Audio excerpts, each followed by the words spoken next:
সবক নং ৬৫ নামাজের জিকির সময়ের অর্থ আশহাদু আন্না মুহাম্মাদান এবং আমি সাক্ষ্য দিচ্ছি যে মুহাম্মদ সাল্লাল্লাহু আলাইহি ওয়াসাল্লাম আবদুহু তার বান্দা ও রাসূলুহু এবং তার রাসূল। নামাজের সুন্নাত মহিলাদের জন্য কোন হৃদয় জমিনে বিছিয়ে দিবে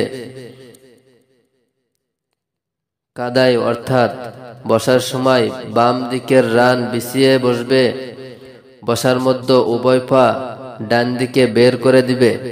কবিরা গুনাহ যা তওবা ব্যতীত মাফ হয় না এবং একটি গুনাহ দোজখে নিক্ষিপ্ত হওয়ার জন্য যথেষ্ট, কিন্তু আল্লাহ তাআলা যার উপর মেহেরবানি করেন দর ঠিক করে পরে জোর জবরদস্তি করে মূল্য কম দেওয়া, যার সাথে দেখা দাও করা হারাম এবং পর্দা করা ফরজ, এমন ব্যক্তির নিকট নির্জনে একাকী বসা, নাচ দেখা, গুনাহের ক্ষতিসমূহ যা দুনিয়াতে ঘটে থাকে, গুনাহ করার কারণে শরম, হায়া, লজ্জা চলে যেতে থাকে।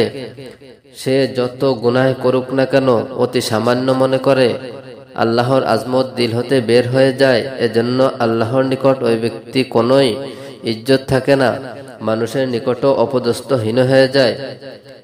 নিয়ামত সমূহ ছিনিয়ে নেওয়া হয় এবং বালা মুসিবত ঘিরে ধরে। কোন কোন পাপী ব্যক্তিকে খুব আরাম আয়েশায় থাকতে দেখা যায়, আসলে উহা আল্লাহর তরফ হতে ঢিল দেওয়া হয়। এমন ব্যক্তি আরো বেশি বিপদের সম্মুখীন, কেননা যখন পাকড়াও হবে তখন দুনিয়া ও আখিরাতের শাস্তি তাকে একসাথে দেওয়া হবে। নেক কাজের ফায়দা যা দুনিয়াতে পাওয়া যায়, কোন কোন নেকির দ্বারা সকল কাজ সম্পূর্ণ হয়।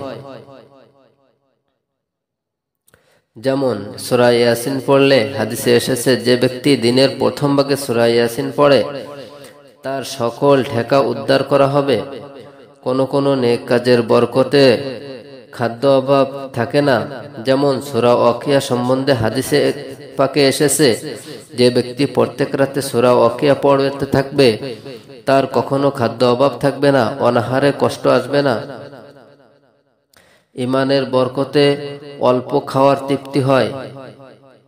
হাদিসে এসেছে, এক ব্যক্তি কাফের থাকা অবস্থায় অনেক বেশি ভোজন করত, ঈমান আনার পরে খুবই অল্প খেতে আরম্ভ করলো। হুজুর সাল্লাল্লাহু আলাইহি ওয়াসাল্লাম বললেন, মুমিন এক উদরে খায় এবং কাফের 7 উদরে ভরে।